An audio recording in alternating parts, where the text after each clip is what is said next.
رابطه بدون خرج زیاد فقط با این ترفند. خیلی از پسرها فکر میکنن اگر پول نداشته باشی نباید سمت رابطه بری، ولی واقعا فقط پول مهمه یا یه چیز دیگه است که دخترها رو جذب میکنه؟ به نظرت یه پسر بی پول میتونه دل یه دختر رو ببره؟ برام بنویس. سلام، مریم هستم، یک روانشناس. ممنونم که کنارمون هستی و به زندگیت اهمیت میدی. لطفاً ساب و لایک و زنگوله رو فراموش نکنید. ممنون میشم یه پیام قشنگم برام بذارید. همتون رو دوست دارم. ببین، واقعا این روزا یکی از دغدغه‌های خیلی از پسرها اینه که چطوری میشه وارد رابطه ای شد بدون اینکه خرج سنگین رو دوششون بیافته. یعنی انگار قبل از اینکه عاشق بشن یا حتی کسی رو دوست داشته باشن اول باید حساب بانکیشون رو چک کنن که اصلا توان خرید کادو، شام بیرون، ولنتاین، سالگرد تولد، لباس و هزار تا چیز دیگر رو دارن یا نه. ولی خب واقعا رابطه باید اینقدر پرخرج باشه؟ واقعا دختری که بخواد یک پسر رو فقط بر اساس پول و هدیه و خرید دوست داشته باشه میتونه شریک خوبی برای آینده اون پسر باشه؟ اینجاست که من همیشه تو مشاوره هام به آقایون میگم رابطه اگر بخواد سالم و واقعی باشه نیازی نیست هر ماه چند میلیون خرجش کنی، چون اون چیزی که یک رابطه رو نگه میداره محبت، احترام، زمان گذاشتن و شناخت عمیقه، نه فقط خرج کردن. حالا بیایم واقع بین باشیم. هیچ کس نمیتونه بگه پول مهم نیست، چون تو دنیای امروز همه چیز یه هزینه ای داره. حتی یک پیاده روی ساده شاید تهش بخوای یه بستنی یا قهوه هم بخوری. اما موضوع اصلی اینه که رابطه هایی هستن که در عین کم خرج بودن عمیق و واقعی هن و ترفندشون هم اونقدرها پیچیده نیست. مثلا یکی از دوستامون میگفت من از همون اول به دختر گفتم که وضع مالیم فعلا ثابته، اما چیزی که دارم براش میتونه وقت، توجه، احترام و صادق بودن تو رابطه است. و جالبه که اون دختر نه تنها کنار اون پسر موند، بلکه خودش شد یکی از پایه‌های رشد مالی و انگیزشی برای زندگی هر دوشون. چون وقتی دختری باهات همراه، خودش هم راههای خوشحال بودن بدون ولخرجی رو بلده. مثلا با هم میرید پارک و یک پیکنیک ساده، یه فیلم توی خونه، یا حتی یه دست ورق بازی یا بازی فکری با چیپس و 2 تا نوشابه. یعنی خوشگذرونی بدون خرید کادوهای گرون قیمت هم میشه. فقط کافیه هر 2 تا طرف بدونن چی از رابطه میخوان. قبل از ادامه ویدیو اجازه بدید پلیلیست درک زن و مرد رو به شما معرفی کنم. ویدیوهای خوبی گذاشتم، میتونید انتخاب کنید و ببینید. لینک رو در پایان همین ویدیو براتون گذاشتم و در قسمت دیسکریپشن هم گذاشتم، میتونید ببینید و نظرتون رو لطفاً برام بنویسید. حالا بیا برات چند تا ترفند واقعی بگم که کمک میکنه یک رابطه کم خرج ولی قوی داشته باشی. اول اینکه از اولش نقش بازی نکن. اگر نداری بگو ندارم، همین خودش کلی با ارزشه.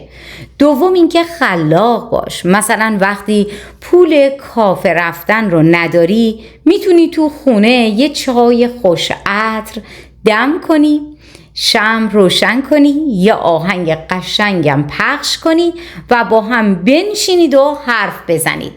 سوم اینکه سورپرایز کردن همیشه گرون نیست.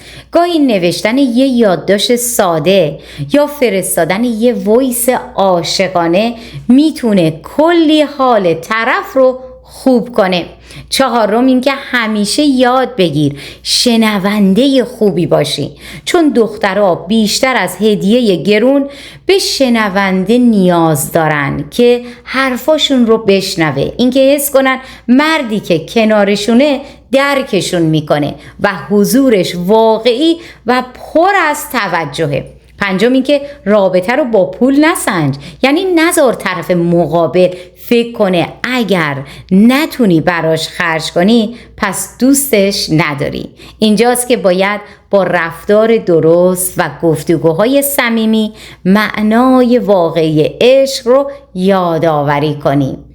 وقتی با مخاطبای ویدیوهام یا آدمای واقعی صحبت میکنم خیلی وقتا میفهمم که بیشتر گله ها از نبود توجه هستش، نه نبود هدیه یا تفریح، چون ته دل آدمیزاد دنبال آرامشه نه ولخرجی.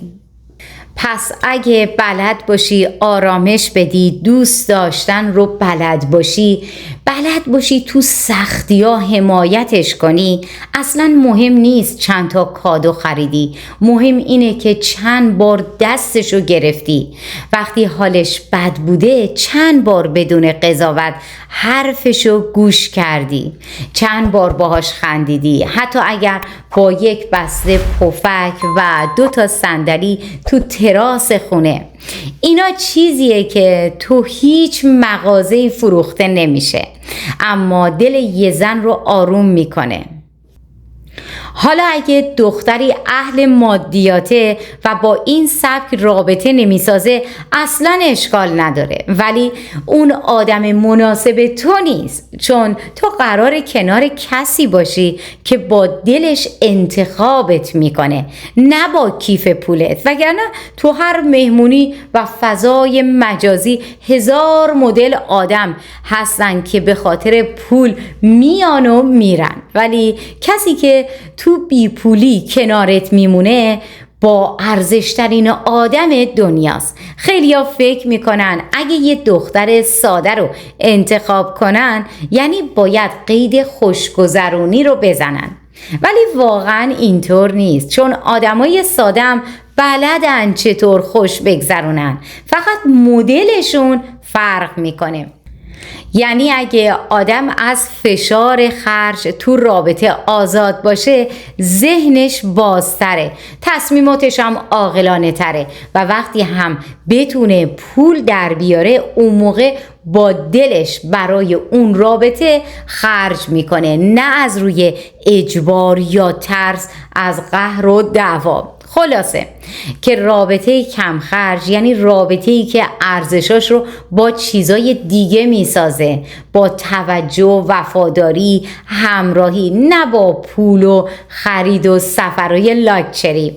و اگه بخوای از همین حالا شروع کنی باید دنبال کسی باشی که باهات هم فکره، کسی که بتونه با تو توی دل سختی ها لبخند بزنه، کسی که قضاوتت نکنه.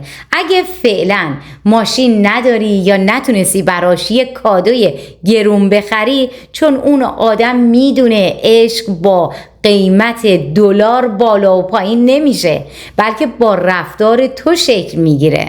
اگه این ویدیو برات مفید بود لطفاً همین حالا سابسکرایب کن و زنگوله رو بزن تا ویدیوهای بعدی رو از دست ندی، چون کلی موضوع جذاب و کاربردی درباره رابطه عشق، تفاهم و حتی مسائل زناشویی داریم که ممکنه دقیقاً چیزی باشه که دنبالش بودی و حتما برای من یک پیام قشنگم بذار، بگو که به نظرت واقعا رابطه کم خرج شدنیه یا نه، تجربهش کردی یا نه، چه خوب بوده چه تلخ، برام بنویس، چون شاید کمک کنه یکی دیگه که الان داره تردید میکنه راهشو پیدا کنه.